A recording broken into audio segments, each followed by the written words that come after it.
এই দুনিয়াতে যত মানুষকে আপনি আপন দেখেন, এরা সবাই হয়তো আংশিক কোনো কোনো ক্ষেত্রে কেউ বিভিন্ন পার্সেন্টেজে আপন, কিন্তু আপনার সবচেয়ে বড় আপন হলেন আপনার রব আল্লাহ রাব্বুল আলামিন।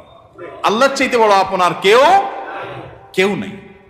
আপনি একান্তে আল্লাহর সাথে একটু কথা বলেন।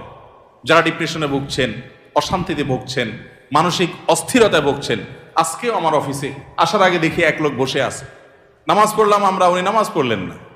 তো আমি যার মাধ্যমে আসছে তাকে জিজ্ঞেস করলাম, নামাজ পড়লেন, উনি কি মুসলমান না? বলে মুসলমান, কিন্তু উনি অন্য জগতে আছে। কি? উনি আত্মহত্যা করবে। আজকের ঘটনা, উনি আত্মহত্যা করবে, উনি আসছে। হাসছেন আপনারা? এর আগে এক জুমা অফিস থেকে আমাকে ফোন দিল, জুমার নামাজ পড়াইতে ঢুকবো, বলতেছে এক লোক অফিসে এসে ঢুকছে, আপনার সাথে দেখা করবে, সে আত্মহত্যা করবে, জুমার নামাজও পড়বে না, এখন মরার আগে আপনার সাথে একটু দেখা করতে চায়। আমি আছি নারায়ণগঞ্জ, আর সে ঢাকায় অফিসে। ভাইরা আমার, আপনারা হাসছেন? ঘরে